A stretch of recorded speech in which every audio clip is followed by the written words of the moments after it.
سلام، به یکی دیگه از ویدیوهای پیاده روی کانال آلتاواک خوش اومدید. امروز جمعه 5 خرداد و تولد منه که توی این روز اومدیم به یکی از دیدنی ترین پارک های تهران که رنگ و بوی متفاوتی نسبت به بقیه پارک های تهران داره.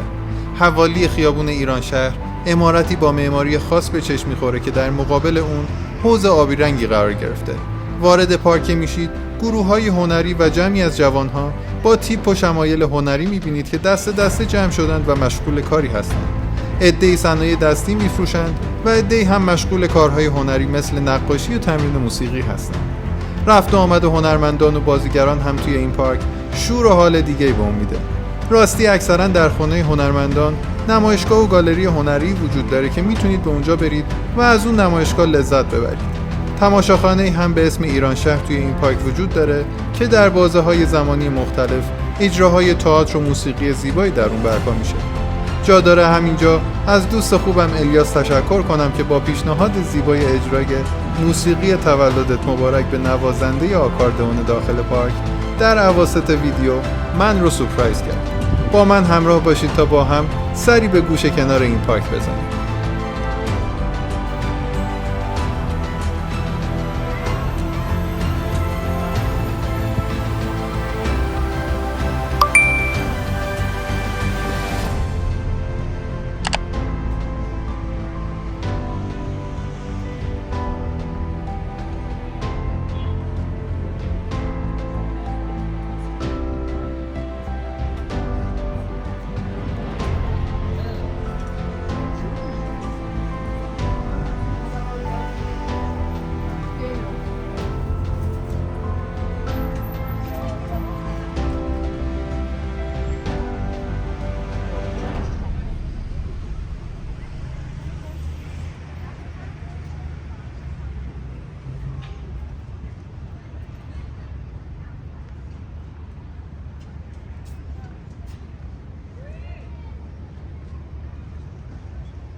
چه بدم فوش نمیدم ولی میگم سوال نقشه دیگه بذار من مگه تو دستی نگرفتم آیا به تو استیکر من شکلم خوبه آجی سوال نقشه دیگه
برو بریم możemy oglądać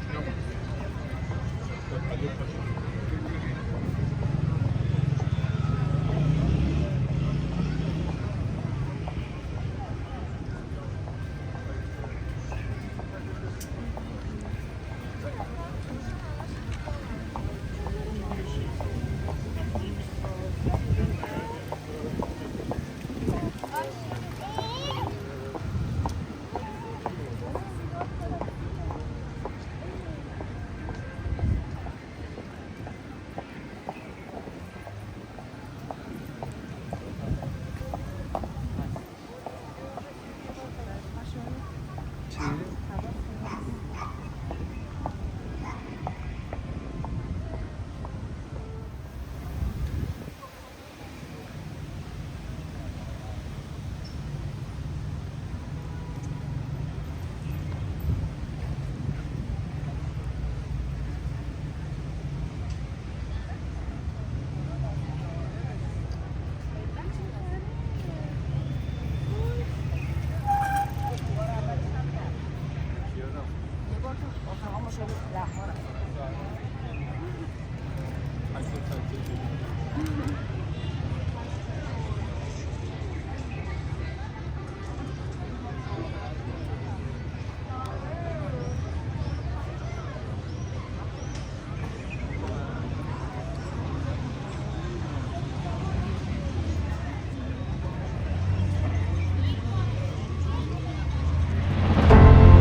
ممنون از اینکه تا انتهای این ویدیو رو تماشا کردید.